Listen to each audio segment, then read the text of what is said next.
A carta que Pilatos redigiu ao imperador romano Tibério sobre Jesus contém informações impressionantes sobre a aparência de Jesus que não aparecem nos evangelhos. Nesta carta, ele também fala sobre os milagres de Jesus, seu julgamento, crucificação e, acredite ou não, sua ressurreição. Mas o que exatamente essa carta comunica? O que Pilatos poderia ter dito ao imperador sobre a ressurreição do Filho de Deus e sua aparência física? Pilatos começa a carta a Tibério César dizendo: "Saudações, Majestade. Os acontecimentos recentes em minha província foram tão extraordinários que sinto a necessidade de relatar tudo com precisão, pois acredito que esses eventos podem no futuro influenciar o destino de nossa nação. Parece que recentemente todos os deuses se distanciaram de nós. Estou quase pronto para afirmar que foi um dia amaldiçoado quando assumi o lugar de Valério no governo da Judéia, porque desde então, minha vida tem sido repleta de preocupações e aflições. Quando cheguei a Jerusalém, tomei posse do pretório e organizei um grande banquete. Convidei um tetrarca da Galileia, o sumo sacerdote e seus oficiais, mas no horário combinado ninguém apareceu. Vi isso como um desrespeito à minha autoridade. E para o governo romano, alguns dias depois, o sumo sacerdote veio me visitar com uma expressão séria e enganosa. Ele alegou que sua religião não lhe permitia sentar-se à mesa com os romanos, mas sua expressão revelou a falsidade de suas palavras. Apesar de aceitar sua desculpa, ficou claro para mim que ele e seus seguidores eram contra os romanos. Eu aconselho os romanos a terem cautela com os sumos sacerdotes desta terra, pois eles não hesitariam em trair até mesmo suas próprias mães por poder e riquezas das cidades conquistadas. Jerusalém é a mais difícil de controlar. A população é tão rebelde que vivo com medo constante de uma revolta. Tenho poucos soldados, apenas um centurião e 100 homens sob meu comando. Pedi reforços ao governador da Síria, mas ele me informou que mal tinha soldados suficientes para defender sua própria província. Nossa busca por expansão parece estar além de nossa capacidade de defender o que conquistamos. Temo que isso possa levar à queda de nosso governo. Eu me mantive afastado do povo, temendo que os sacerdotes pudessem influenciar os rebeldes a agir. Mesmo assim, tentei entender a mentalidade e as atitudes dessas pessoas. Entre os muitos rumores que ouvi, um em particular chamou minha atenção. Falava de um jovem na Galileia que pregava uma nova doutrina em nome de um Deus que o havia enviado no início. Pensei que ele pudesse estar tentando incitar o povo contra nós, mas logo percebi que não era o caso. Jesus de Nazaré parecia ser mais aliado dos romanos do que dos judeus. Certa vez, quando eu estava passando pela praça, vi uma grande multidão reunida em torno de um jovem encostado em uma árvore, falando calmamente. Eu sabia que era Jesus, o que não me surpreendeu, dada a diferença entre ele e aqueles que o ouviam. Eu não queria interrompê-lo com minha presença. Continuei meu caminho, mas pedi ao meu secretário para se misturar à multidão para ouvir o que ele estava dizendo. Meu secretário, Manius, é neto de um ex-conspirador que esperou por Catilina na Etrúria por muitos anos. Ele fala hebraico fluentemente. Ele é leal a mim e tem minha total confiança. Quando Manius retornou ao pretório, ele me contou o que Jesus havia dito. Nunca encontrei nada nas obras dos filósofos que se compare às palavras de sabedoria de Jesus. Um dos rebeldes judeus, que são muitos em Jerusalém, perguntou a Jesus se era certo pagar impostos a César. Ele respondeu: "Dai a César o que é de César e a Deus o que é vosso." Foi de Deus que essa sabedoria me fez conceder liberdade ao Nazareno, embora eu tivesse o poder de prendê-lo ou exilá-lo. É uma marca do governo romano. Jesus não era um agitador ou um rebelde. Eu lhe ofereci minha proteção, talvez sem que ele percebesse. Jesus tinha a liberdade de agir, falar, se reunir com o povo, escolher seus discípulos e ensinar sem ser impedido por nenhuma ordem minha. Se um dia os deuses impedirem que a religião dos nossos antepassados seja substituída pela de Jesus, será essa tolerância que levará à queda de Roma, enquanto eu, como um instrumento infeliz, terei feito parte do que os judeus chamam de providência e nós chamamos de destino. Essa liberdade que eu dei a Jesus incomodava os judeus mais ricos e poderosos. Jesus era severo com eles, e para mim isso era um motivo para deixá-lo ir.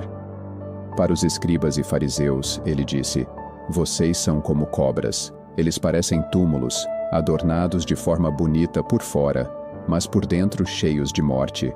Em outras ocasiões, ele criticava as tradições locais, dizendo que a humildade era mais valiosa aos olhos de Deus do que qualquer status social. Quase todos os dias eu recebia reclamações no pretório sobre a ousadia de Jesus. Eles me alertavam que algo ruim poderia acontecer com ele e que Jerusalém tinha um histórico de apedrejar aqueles que se diziam profetas. Um apelo a César estava sendo preparado, mas o Senado aprovou minhas ações e prometeu reforços após a guerra persa. Como eu não tinha tropas suficientes para conter uma revolta, decidi tomar uma medida para restaurar a paz na cidade sem ter que me submeter. Escrevi a Jesus pedindo que ele fosse ao pretório para uma conversa. Ele veio. Você sabe que, sendo de sangue espanhol e romano, não sou de temer ou me excitar facilmente, mas quando Jesus apareceu, eu estava na minha sacada e senti como se meus pés estivessem presos no chão de mármore. Eu tremia como alguém com culpa. Enquanto o Nazareno permanecia calmo com uma serenidade que parecia assemelhar-se à própria inocência. Quando se aproximou, parou e com um gesto sutil pareceu dizer: "Estou aqui", sem precisar falar uma palavra. Por muito tempo fiquei espantado e impressionado com aquele homem, um tipo que nossos artistas nunca imaginaram ao dar forma e figura a deuses e heróis. Não havia nada de repulsivo nele, mas ainda assim, eu me sentia velho e frágil demais para ser. "Chegue mais perto", eu disse finalmente com a voz vacilante. "Jesus de Nazaré."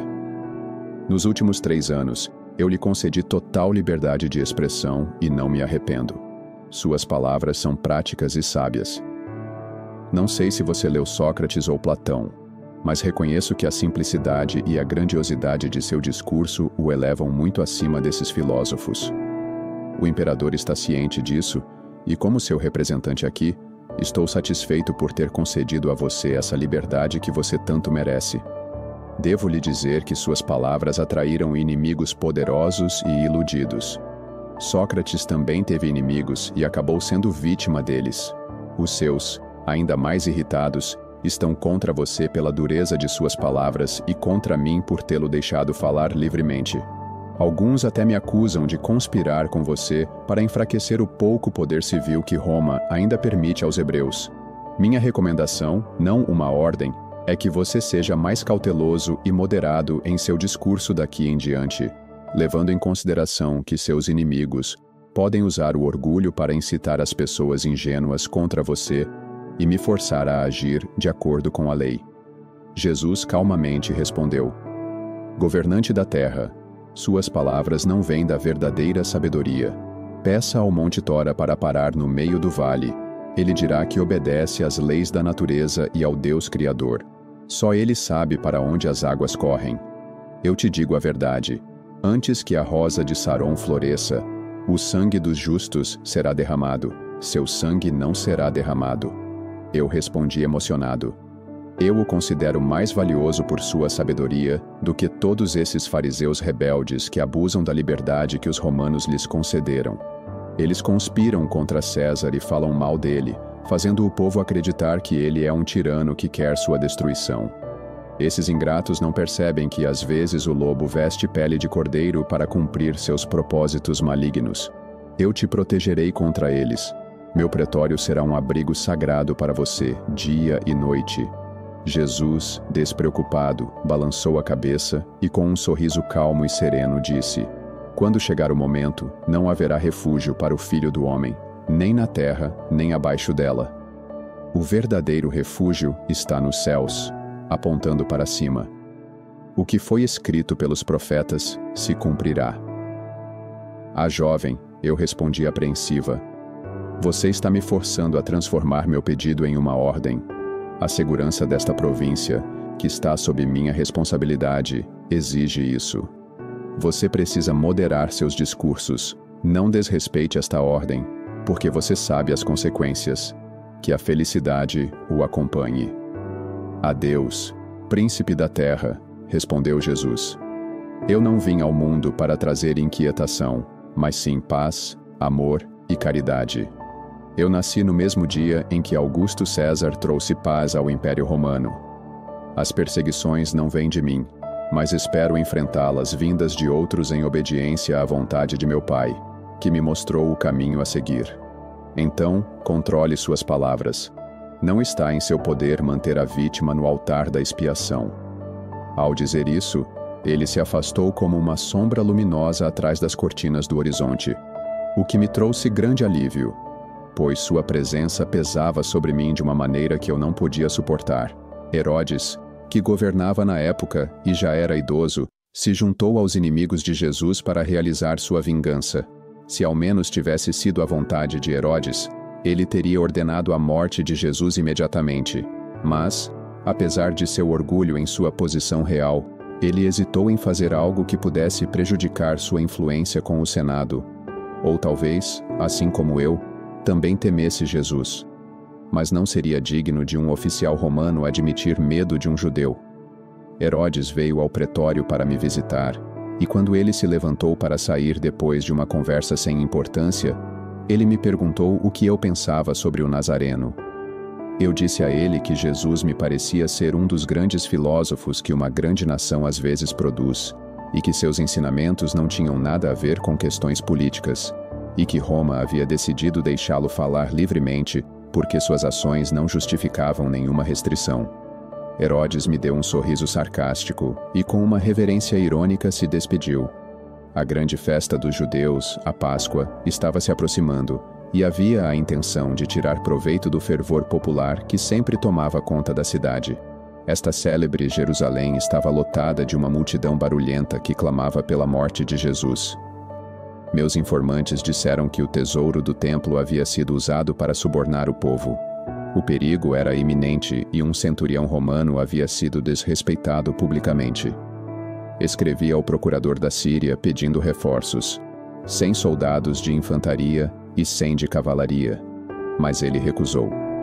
Eu me vi isolado com um pequeno grupo de veteranos em uma cidade hostil, o suficiente para conter uma revolta, e sem outra alternativa senão tolerar. Eles gritavam sem parar: "Crucifique-o! Crucifique-o!" Naquele momento, 3 grandes facções se uniram contra Jesus: os herodianos, os saduceus e os fariseus. A posição ambígua dos herodianos e saduceus parecia ter 2 motivações. Eles odiavam Jesus e, ao mesmo tempo, estavam cansados da dominação romana. Eles nunca me perdoaram por ter entrado na Cidade Santa com bandeiras que exibiam a imagem do imperador romano, e apesar de eu ter cometido um erro grave naquela ocasião, para eles o sacrilégio ainda parecia indesculpável. Outro conflito também estava crescendo entre eles.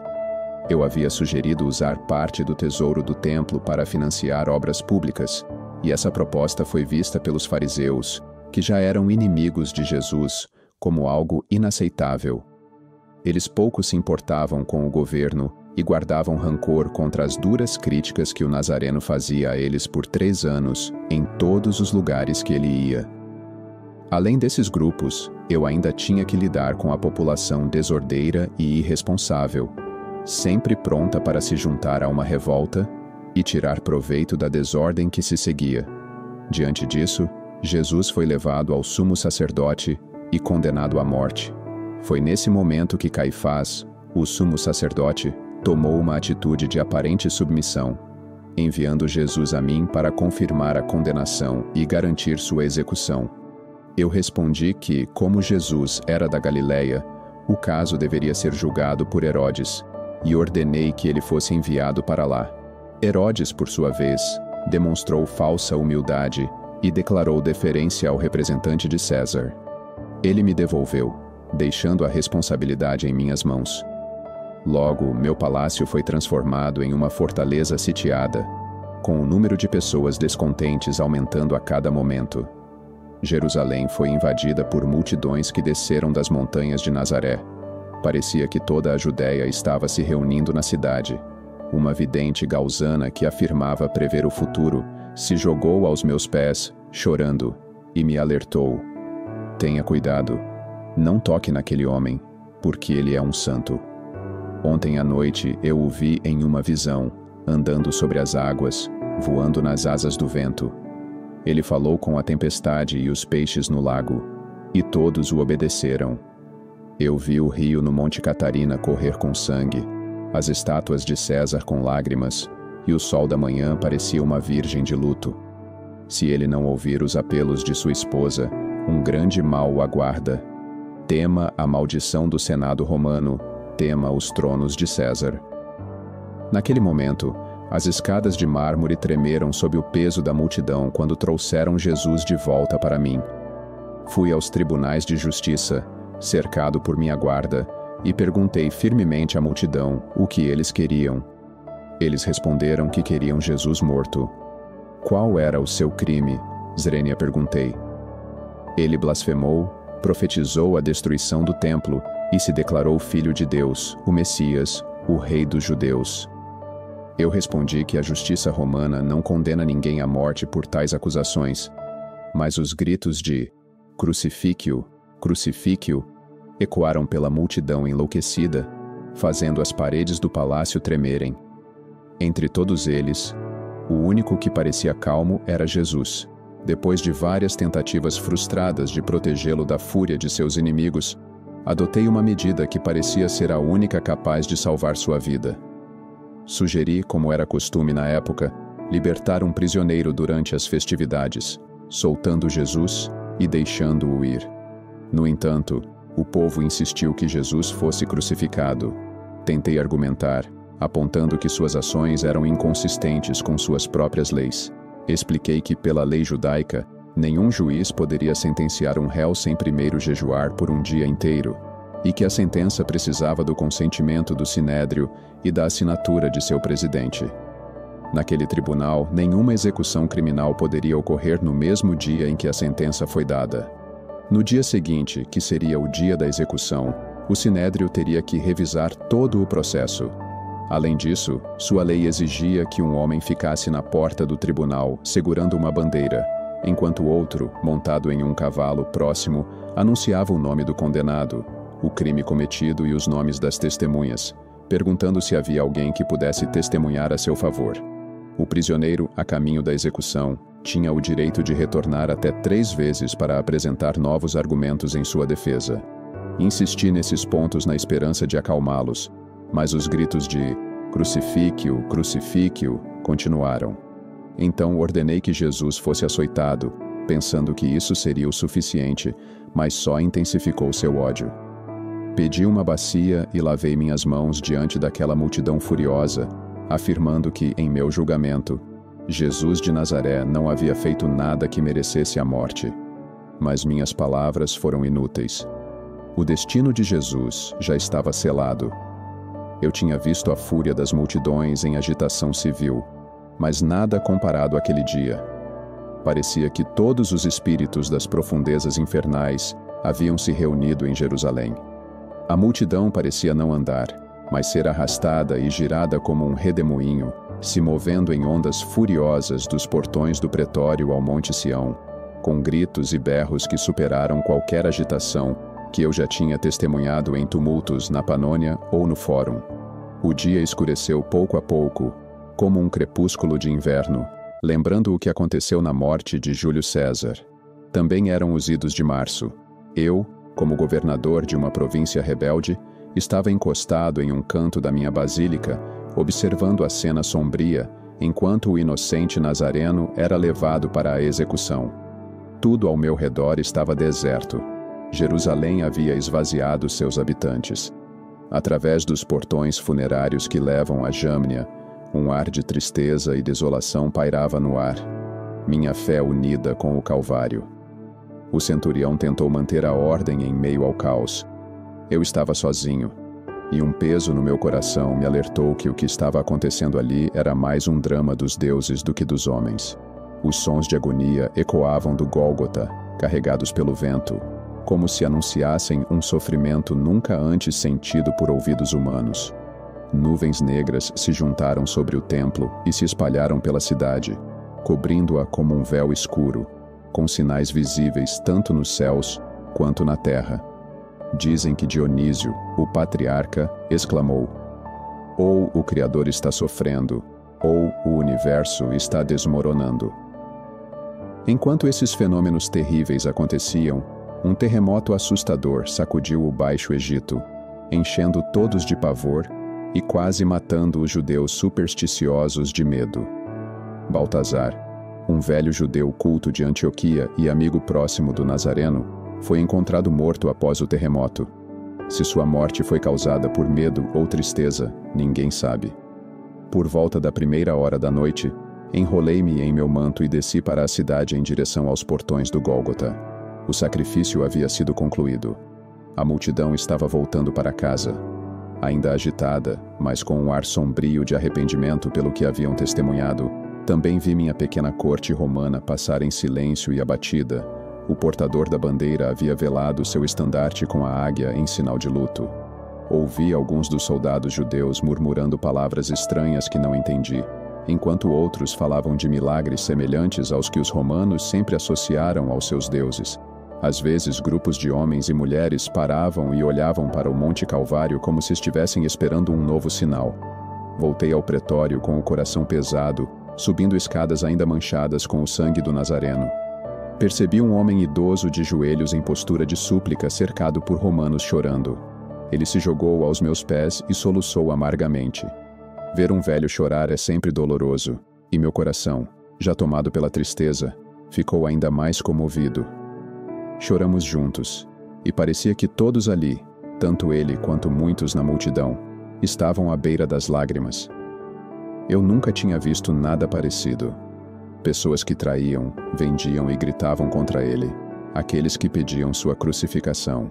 Eles lhe ofereceram dinheiro para dizer que os discípulos tinham vindo e roubado o corpo de Jesus. Mas ele não viu nenhum discípulo e não sabia que o corpo estava desaparecido até que lhe contaram. Perguntei sobre a opinião pessoal dos sacerdotes com quem ele falou, e ele disse que alguns acreditavam que Jesus não era um homem comum, não um ser humano como os outros, e que ele não era filho de Maria como foi dito, mas sim uma figura que já havia aparecido na Terra antes, nos tempos de Abraão e Ló, e em muitos outros tempos e lugares. Se a teoria judaica estiver correta, essas conclusões parecem fazer sentido, porque estão de acordo com o que sabemos sobre a vida deste homem. É amplamente reconhecido por amigos e inimigos que Jesus parecia ter controle sobre os elementos como um oleiro.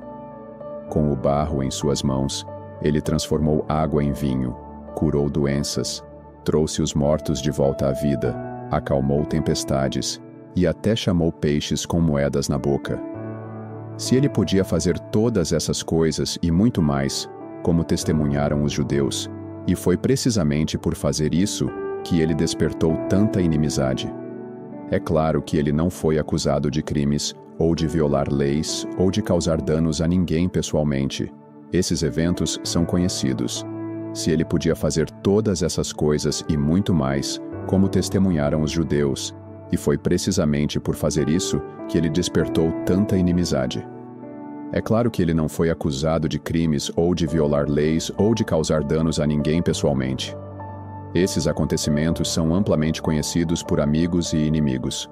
O impacto de sua vida, de sua mensagem, foi profundo e duradouro. Alguns acreditam que ele era um simples profeta, outros, um Messias. Sua sabedoria e poder, no entanto, deixaram uma marca que não pode ser apagada, e embora a verdade sobre ele permaneça envolta em mistério para muitos, os seus seguidores continuam a espalhar suas palavras, seus ensinamentos e sua visão para o mundo. O que realmente aconteceu após a sua morte? Isso ninguém sabe com certeza. As histórias, os relatos e as lendas persistem, e muitos acreditam que a ressurreição é a chave para a verdadeira compreensão de quem Jesus foi. Mas por enquanto, a única coisa que resta é a memória de um homem que por um breve momento foi o centro de um movimento que poderia, de fato, mudar o curso da história. A cidade de Jerusalém, que foi o palco de tantos acontecimentos cruciais, agora guarda os ecos dessa história. Em seus becos, praças e templos, As lembranças de Jesus continuam a ressoar através do tempo, como uma força imensurável que ultrapassa as fronteiras da história e entra na alma dos homens. Para mim, Pilatos, que uma vez julgou este homem, ficou claro que Jesus não era um simples homem. Mas sua verdadeira essência e o que ele representou ainda é algo que desafia a compreensão. Eu, como governador de uma terra tumultuada, fiz minhas escolhas, fiz minhas ações, e agora eu só posso refletir sobre o que fiz e o que aconteceu. O futuro, como sempre, permanece incerto. O legado de Jesus, no entanto, seguirá, transcendendo os séculos, modificando aqueles que o seguem e aqueles que ainda buscam entender sua mensagem. O que aconteceu depois da sua morte é uma questão que deixo para os futuros historiadores e estudiosos. Eu, Pilatos, que experimentei esses momentos de tensão, esses eventos extraordinários, agora vejo tudo com uma perspectiva diferente. Eu fui parte de algo muito maior do que eu mesmo, mais grandioso do que qualquer império, mais eterno do que qualquer reino. E agora, tudo o que posso fazer é observar, em silêncio, o que acontece após esse grande acontecimento. O que você acha dos dilemas enfrentados por Pilatos ao lidar com Jesus? Será que ele fez as escolhas certas? Compartilhe sua opinião nos comentários abaixo e participe da conversa. Não se esqueça de curtir e seguir para mais conteúdos como esse.